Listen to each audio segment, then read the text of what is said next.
You are watching the number one podcast in the whole entire YouTube wrestling community, and I'm one of your hosts, Juan. And I'm your other host, Jean-Paul Leck. And together we are Rope Break. And family is Friday night, so of course we're gonna have Friday night SmackDown for every single one of you. And this is it was for two reasons. It was a very important show because it was like the go home show for SummerSlam, and also like is like the first or the debut show of ThunderDome. So WWE is in a different venue, no more Performance Center. So like Jean Paul, I want your thoughts on this. Like, did you like it? Like, did it feel different for you, or like do you just rather like no crowd? No, I would rather honestly have Thunderdome. Now that I've seen the whole show, I'd rather have it than have the Performance Center. Because, I mean, sometimes you could hear, it's like, oh, you kind of hear maybe fake crowd noise. And we heard that before, even with people in the PC. But I feel like we also heard a little bit of genuine reactions. And I think it just looked better than just seeing the same, 10, 11, 12 people in the crowd every week from the PC. So I like this more. I like this more. And I'm, I guess excited to see how it's going to be on Monday Night Raw. Yeah, I think that in a few reasons it looked good. I mean, we see all everybody's faces. At some point, maybe they're interested in what's going on. At some point, it's like so. Oh, nobody really ever looked excited. Everybody just kind of looked done, and I was laughing at the black screens that were popping up. I was like, when I tried to sign up, they were like, "Nope, done." Yeah, I know, and then that's what I mean. I think that throughout the show they were able to tweak the audio because it felt like really like a soccer game. It felt like the World Cup 2010 for me because you could be. So I was like, maybe turn that a little bit lower, and then I can hear like the wrestling and everything. So I really like that. So it looks better. At least it looks like you kind of get the idea that there's. And don't you think it looks better watching it on TV than like from the screenshots that were shown, the pictures? Yeah. Oh yeah. Well, I think it looks a lot better. In the practice, it looks a lot better. So you're right. But please, family, don't forget to check us out. We have tons of content and even more. So we're going to be all this weekend and the next 2 weeks is going to be really, really busy for every single one of you to enjoy. So we have NXT, we did that on Wednesday, a great promo by Karrion Kross and Keith Lee video package, excellent. We had Emergence, we have Monday Night Raw, and right now, as you can see, SmackDown. So the show, Jean-Paul, started with truly yours, not me, but Benny Mac. Benny Mac opened the show that was breaking news 2 or 3 hours before the show went on. So of course we get Vince McMahon. He has to open this new era of the Thunderdome. And I think he did a decent job of it. I don't think that, of course, he was oh, thank you, and welcome to SmackDown, and all of that, and he's the Thunderdome. But right away, he gets interrupted. He gets interrupted, but look at this. I want you to show you this, Jean-Paul. Look at this. I really like this, look, how it looks like that. What do you think on that?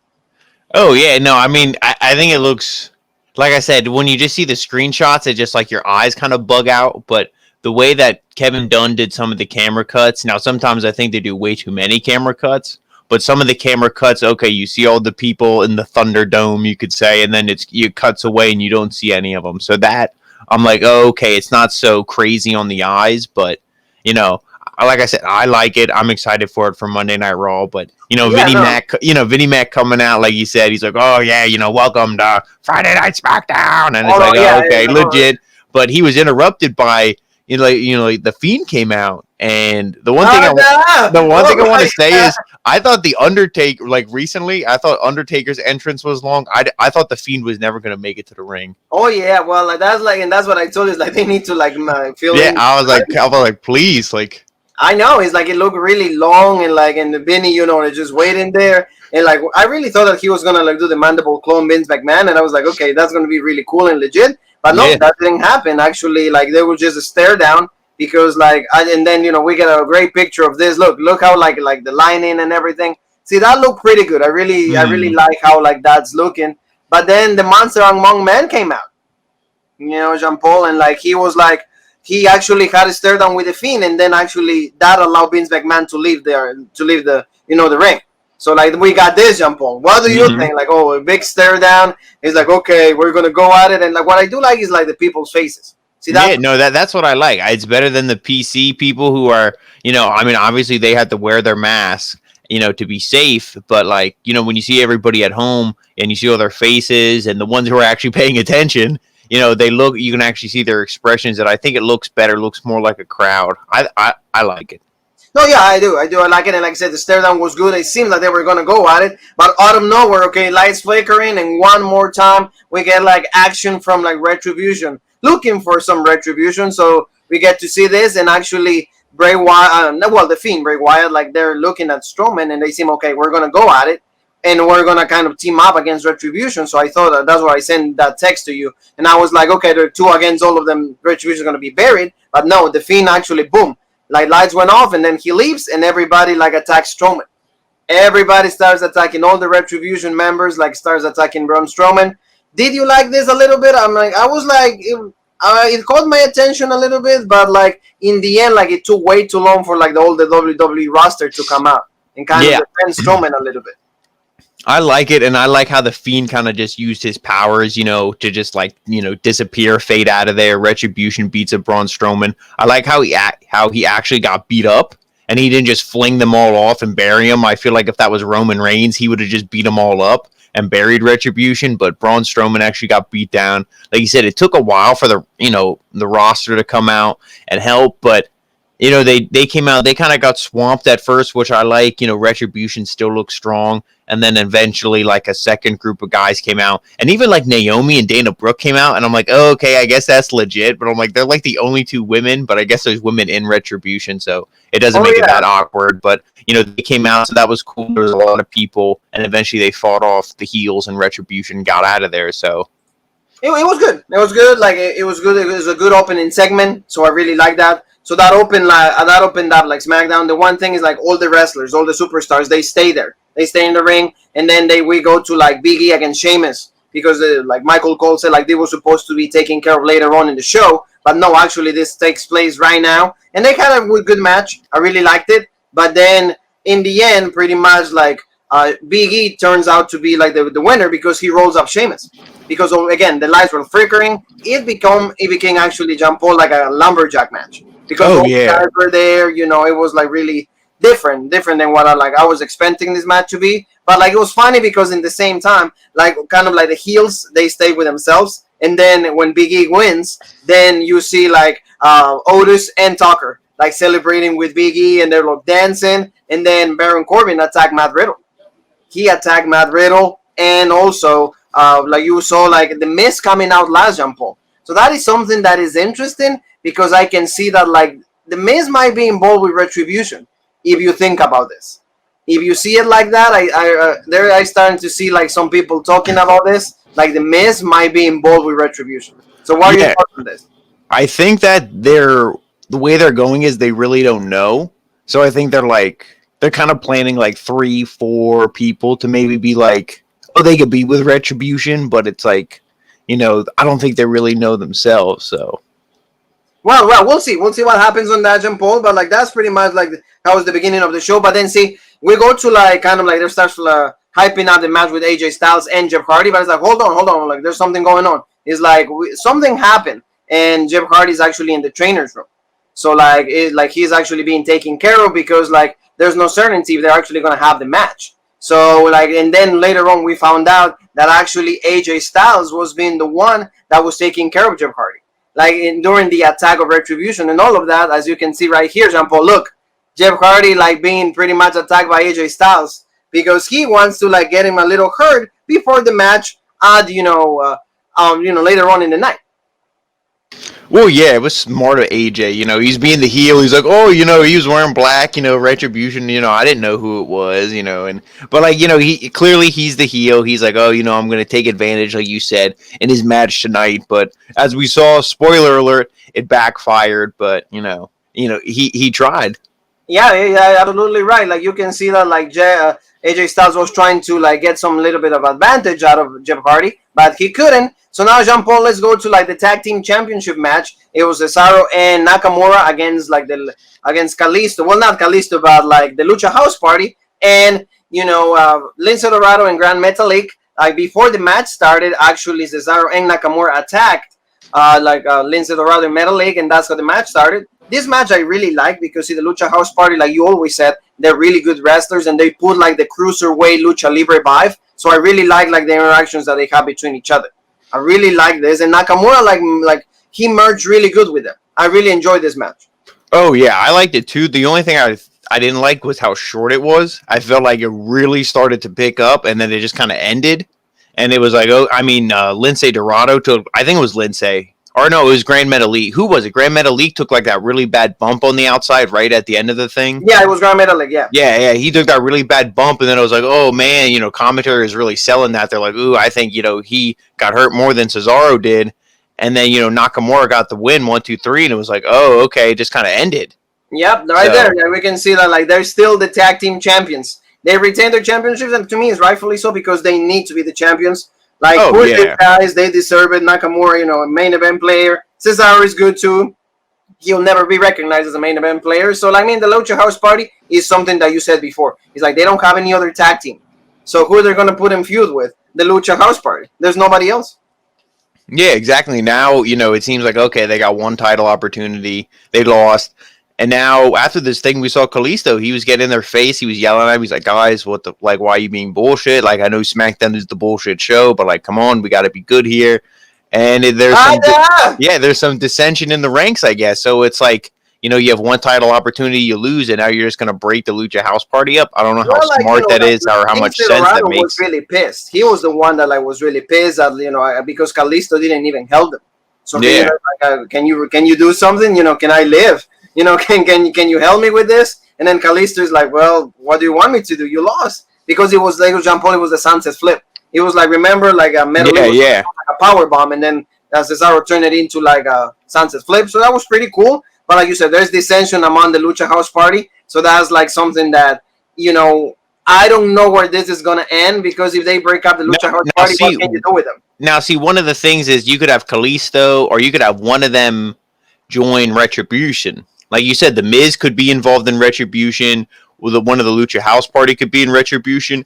Hell, you could even do something with Otis and Tucker, and eventually Tucker joins Retribution. Like anything could happen. So that's why I think they're kind of, like I said, they really don't know what they want to do for certain. So they're starting all these little storylines because, you can connect them all to Retribution.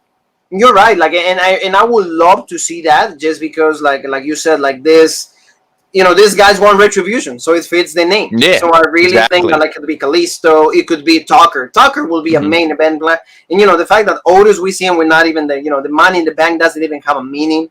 That's really sad. It's like he should be trying to like tease anybody. Even like Jeff Hardy, anybody. He should be like, hey, I can cash in anytime. Hey, I think Vince gave it to him because it's like, haha, this is funny. But then like the main event scene is obviously. It's I'm not going to lie. I think it's a good storyline between Bray and, the Fiend.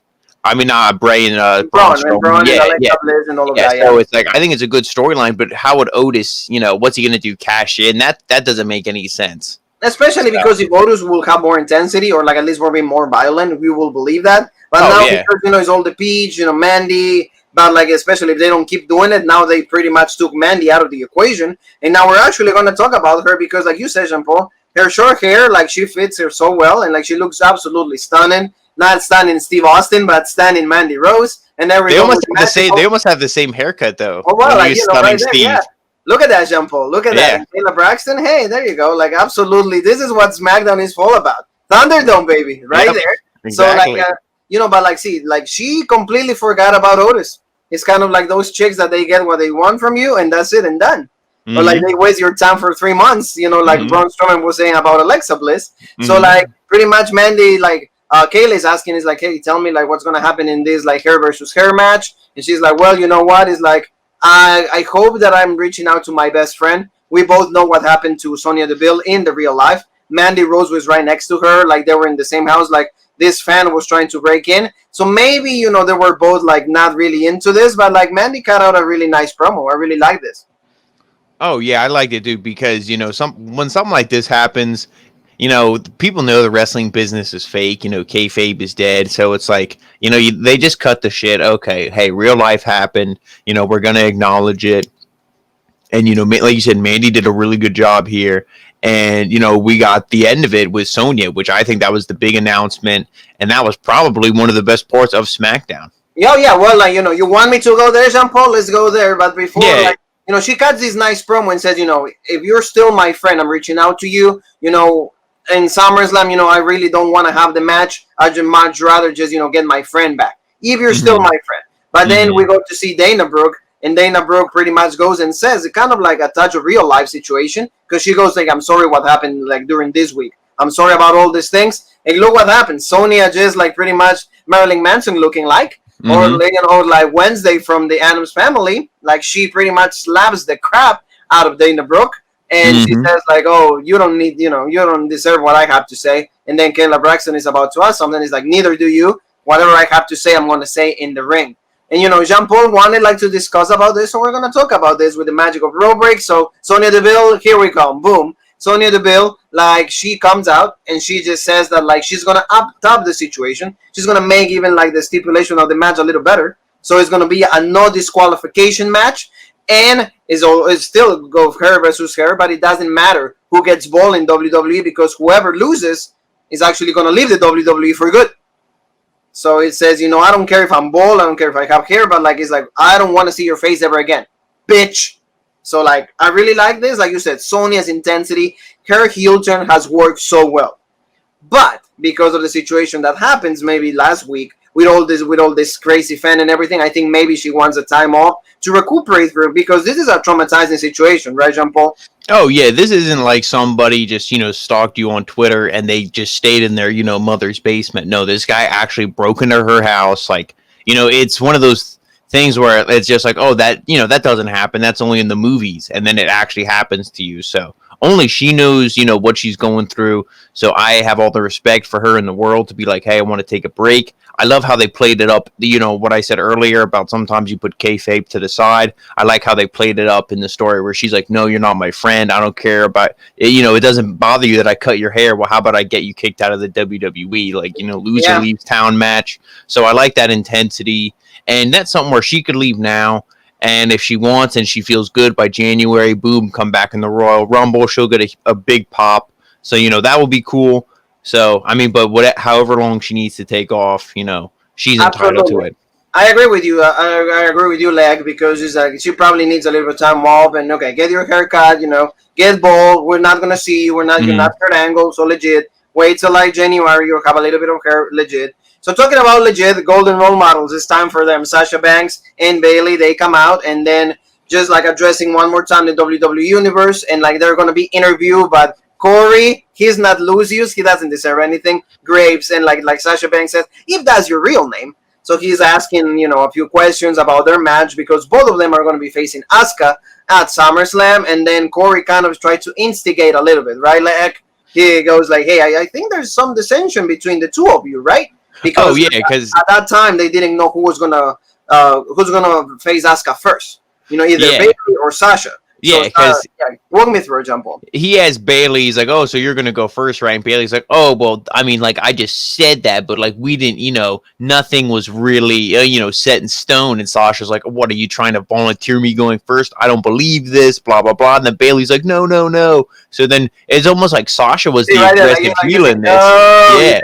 Yeah, exactly. So like Sasha was the aggressive heel in this, and Bayley was the one who was being the baby face, like, oh no, But like Corey Graves, he was poking the bear, he was instigating, and it's like, like you and I said, like we're not the biggest Corey Graves fan. It's like I love how on commentary he talks like he's hot shit, but then when he's in the ring, he's like, well, I don't know, I heard this, and it's all like, really? Corey Graves is not good. I mean, I'm sorry, but like, well, I mean, I cannot look at the same light with a man that like leaves wife, kids, and something like that. Maybe I'm bringing like really family affairs into it. But I just don't like that. Right, like you and I both said we'd rather listen to the announce team on Tuesday than these clowns. Yeah, well, I'd much rather listen in Spanish. I'd much rather listen to Carlos Cabrera and Marcelo Rodriguez, because I respect both of the guys. But Jean-Paul, like you said, like there's a little bit of dissension. They're trying to see what's gonna happen. And they said, well, we don't know how are we gonna find out who's gonna be facing, Asuka first. So like Naomi shows up. Naomi shows up out of nowhere, and see, the one thing I'm telling you very quick. This was the time that they should have used, like her entrance. It would have been really cool if they would have been able to use, like the lining and all of the lasers and all of that. And they don't do it. Yeah, they did it for a little bit. Like 4 seconds of an entrance. Yeah, they did it for a little bit. She did the split. She was like ding dong, making fun of Bailey, and then it was like, okay, done. Then it was over. It was like, okay. Yeah, that's what I mean. So I don't like that. And then this led into a beat the clock challenge, which was obviously a volunteered the idea by our friend here, Corey Graves. So it's like, okay, so we got to deal with this. And I mean, what's the point of Naomi? So you bring her out, and it's like, okay, she wins one, she loses one. Like, what does she do? She doesn't play into the title picture at all. It's like, oh, thanks for being a woman to fill in this segment. Thanks for being a good sport, and then just like be part of this. But at SummerSlam, you don't know anything. Exactly. Like, we have to see. They got to see. You see Ted from the movie, the bear right there. Right yeah. Right there. He was right there also making fun of this segment because, like you said, it didn't make absolutely no sense. Like Sasha beats Naomi, but then it goes Bailey's, and Bailey actually loses. Like you said, and I remember you sending me a text, and it's like, oh, I can assure you that she's gonna lose, and absolutely that's what happened. She loses. Yeah, Naomi loses, and to me, I think this is like it's all gonna set up that Sasha has all the momentum. Sasha's confident, all this stuff. I think Bailey's gonna win, and then Asuka, then Asuka looks like the underdog. And she's gonna beat Sasha. So then that starts the Bailey feud with Sasha. Yeah, and like you said, you mentioned Asuka. Well, Asuka also was there. She came out because after when Naomi beat Bailey, then Asuka is no one's ready for Asuka, and at the end of SummerSlam, I'm gonna be Asuka 2 belts. She didn't say, well, I'm gonna be. No, she's like, I'm gonna be the empress of all the belts. Yeah, of all the belts. Yes, she's gonna be and she's like, no one's ready for Asuka, so good. I mean, of course, the Japanese and everything. Like, I really love Asuka. She's on fire. I told you, and we're going to talk about this in a little bit, but, I think at least one title she has to have. At least one. Yeah. I think it's the Raw Women's Championship. Sasha Banks, we always make the jokes, but her title reign this is the longest one she's ever had, so it's about time it's going to come to an end. And then she took out of both of them, and of course, Asuka and Bailey, were left, by themselves, but Bailey took off first. And then she left Sasha Banks right there, and then we see the dissension is starting to show right there from Robert. You guys can see that. So it's interesting. I mean, I really like this. We'll see what happens. I'm excited about to see the matches. SummerSlam looks like a really interesting pay-per-view. So that's I really like, and the fact that hopefully they don't job Asuka out. If they do that, I really think she's gonna beat Sasha. And then I think that they're going to lose the title belts to, I don't want to go too crazy in predictions, but I think maybe against Asuka and Io, maybe. Hopefully. Or maybe against the Iconics, because that's, going back to WrestleMania. Because I think then after Payback, which is only a week after WrestleMania, or after SummerSlam, I think that's really when the Sasha and Bailey feud's going to kickstart. Because I think they're going to go from all the gold to only just... to the SmackDown Women's title. And see, talking about gold, we have a great picture because AJ Styles also got a segment with Sasha and Bailey, and he's like, oh, what's up, champs? What's going on? So they all get the toes, you would see right here, row break. He's he's like, you guys want row break? Of course we do. See, they're all saying ada. You see the T, they're saying ada. So see, AJ Styles, Bailey, and Sasha. Thank you so very much for watching. So that was cool. But talking about Mr. Styles, we're gonna go to the IC Championship match, and that's Jeff Hardy against him. There was a trainer segments Jeff Hardy trying the the knee brace, a knee brace that he has can you move? And it's okay, can you dribble? It's it's not soccer, Jeff, so they're good. So let's go to right there, Intercontinental Championship match. Jeff Hardy against the Phenomenal One. Did you like this match, Jean Paul? I did, but I liked it the same as the tag team title match. Right when this thing started to get going is kind of when it stopped. AJ had him in the calf crusher at one point because obviously Hardy was selling the leg injury. He went up, from the second ropes and he fell from the corner and he was like, oh, my knee, it's done.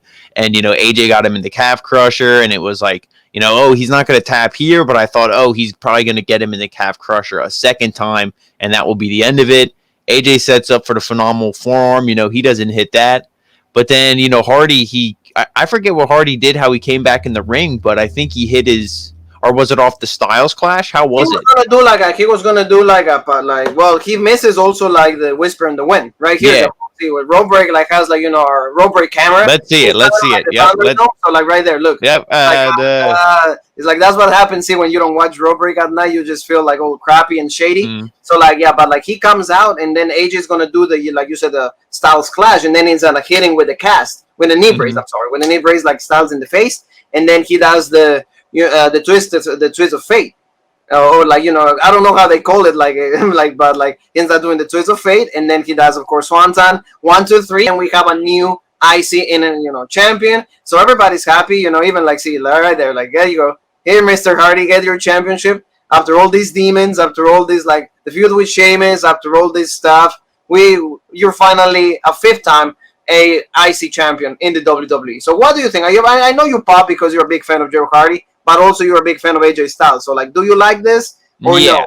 I do, because I could easily see them playing hot potato with the title. And to me, when I normally don't like that, but it's a common thing in today's wrestling. And also, when it's hot potato between 2 guys, it just means that they are having a really good feud. Because these guys, okay, it's the cast. I could see AJ, because he was yelling at Abyss later on. He's like, what the hell? This is bullshit. And then he was saying to Kayla, like, look at my face. Here you have the picture of Jeff Hardy. He cut a good promo, but I feel like they cut him off. He was like talking, and then all of a sudden he was just like, "Oh, okay, thank you." And they just like wrapped it up. He's like, I know you want to tell me the story of your life, but come on. Yeah, exactly. They're like, "No, come on, look at all these videos we have to do. Busy weekend, let's go." But like, bro, it's like, if you don't have no more words, I just don't want to. Yeah, but I mean, I could see them. I don't see a match at SummerSlam. But I could see maybe something at Payback, unless they announce something tomorrow, because they really didn't do anything. Like I said, SmackDown was like kind of boring tonight. There really wasn't anything. It was like, oh, okay, the Jeff Hardy won, and then it was like, but it was shady because of the knee brace, and then nothing came from that. It was just like, okay. I agree with you. It might be for Payback. It might be for Payback because it's going to be, of course, like the rematch clause that it wasn't there anymore. All of a sudden it's gonna come back, so like it's gonna be I think Payback, because that way you have like the tag team, the girls championship match, championship match, so you get like building into, because these are I think the car is completely closed, and that's all. So like now Jean Paul, after that, like you said, they cut your party off. It's like, hey, we still have the Fiend, dude. This crap is it's, come on, man. It's like the people already, like you see like all just black spots because everybody's not even paying attention. So now we go to like, we're really glad that you're our friend. So like, howdy wowdy right there. It's like, I'm not a good singer. That's what he's looking like that. Like, I'm sorry, I'm sorry, bro. I'm trying. So like he's just pretty much talking about like, remember, like I really love when he goes, let me tell you a secret, and he goes, I love you. Oh, like when he does that, like I love it. That's like then you hear the kids are like, oh, he kills me with that. He kills me. So like he started like this promo, and they had Alexa Bliss and Braun Strowman, but like it was like the pig, right? It was the pig. Yeah, Huskus, yeah. Huskus and Rambling Rabbit, they like reenact the thing, and it's like, oh yeah, Braun, we're more than friends. That same the same shit we've been hearing the past couple of weeks. Yes, they have like absolutely the same stuff, but then Braid is like, what the hell is going on here? He's like, what's really going on? And then right away, like they go to see like Braun Strowman invades like the Firefly Funhouse. He's like, oh my god, like, and how easy, like he never locks the door. I don't know how he's able to just get in, but like I just don't understand. But see, I mean, he let him in though. See, that's the thing, because Bray Wyatt, he yelled at Huskus and Rambling Rabbit. He's like, get out of here, and then he like smells, and he's looking around. He's like something like, oh, I knew you'd come, or like, what took you so long, or something like that. And then, like you said, Braun Strowman beats the shit out of him. So I feel like he just let him in there. The one thing Corey Graves, the one thing he said tonight that I actually liked, he's like, oh, the Firefly Funhouse is in some like parallel universe that it's like here, but it's not here. And it's like, that explains how the people in the arena can get there. So it's like, oh, okay, even though it's hokey, but at least they gave something, like you said. Yeah. So and talking about something, Jean Paul, like here, like we had a promo for Nikki Cross also. Nikki Cross is like, I talked to Alexa before, like she doesn't feel the same. She talks like Alexa, she acts like Alexa, but she's different. There's something different in her. So Nikki Cross is showing a lot of concern, and they kept Alexa off the show, because I can tell you in SummerSlam, she's going to come and she's going to be introduced as like Sister Bliss. I can tell you right now.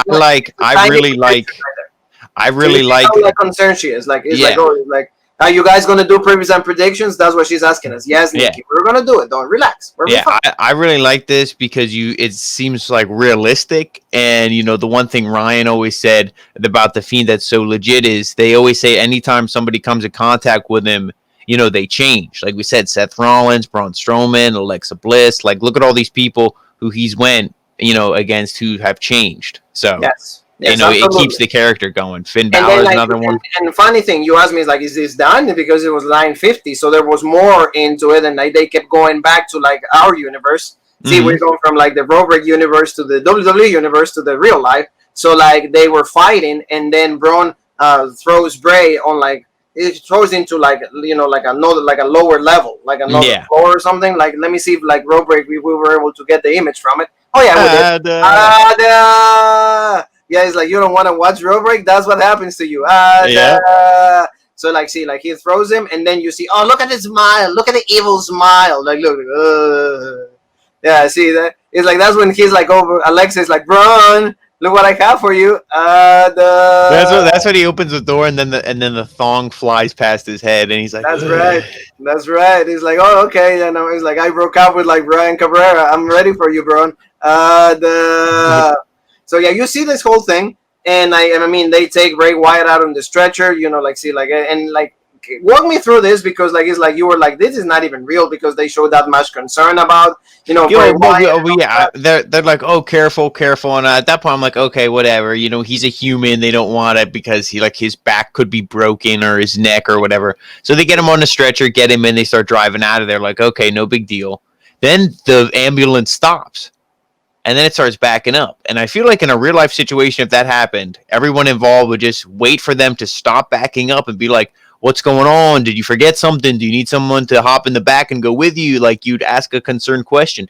They're screaming like the guy had his head chopped off and they need to get him to the hospital immediately. They're like, go, what's wrong with you? Go. And they're screaming. And I'm like, this is so unbelievable. And eventually he keeps backing up, and they're all screaming bloody murder. And funny enough, bloody murder, because the lights inside the ambulance go red, and then they're like, oh, shit. Exactly. There he is. Look at this. Like that's with him and JoJo. Yeah, right there. Yeah, that's right there. He's about to do something with JoJo right there. Look at the tongue. Yeah. Sticking out, like, yeah, he's about to get something on right there. Mm-hmm. So yeah, this is gonna be like every time that we wake up, like, it's like, damn. So yeah, this is very much what happens, and then the Fiend is like laughing out of all this whole situation. So that's how they were able to hype this feud. It's interesting because, like I said, I think Alexa is gonna play like a very important role in the outcome of this match. Maybe the Fiend gets the championship. We'll talk about this in previews and predictions, but I think that like Alexa is gonna play a big role into this. I can just tell you that. Because I think so too. And Nikki Cross showing like a lot of like concern on that, but like, this was pretty much the show, Jean Paul. I think it was a pretty good show. Boring, yes, but like, I mean, informative. We got like a lot of like the conclusions of a lot of the storylines, and see, we left the hook because Alexa, the Fiend. I mean, we is our very first introduction to the Thunderdome, like you said. A lot of positive reviews. I think at least it gives like a different vibe when they were able to tune on the volume. Like I said, I start thinking about soccer and I start to think about wrestling. So it's a good stop, Jean Paul. Your final thoughts on this? Oh yeah, Thunderdome. I like. I feel like the show definitely, like you said, the thing with Alexa Bliss and the main event scene is still intriguing. The IC championship and the tag team championships, I was a little disappointed on, but hopefully, come Payback, we'll see more momentum behind those feuds. But I mean, I guess I was expecting better show because the last 2 weeks on SmackDown have been pretty, a lot better, I would think, than this show. But I'm still excited for SummerSlam, so Oh yeah, we are. We'll wait and see. So even more much to talk about. So Jean Paul, thank you so very much for being with me, and remind everybody where they can find us, even though it's right there. But just let's say it out loud so people can see. You can find us on Facebook, on Rope Break, and then on Twitter, the OG Rope Break, and on Instagram, the original Rope Break, and right here on YouTube, the best podcast in the YouTube wrestling community, the original Rope Break. For the meat and potatoes, so Jean Paul, you and me have one more thing that is left to say, and that is.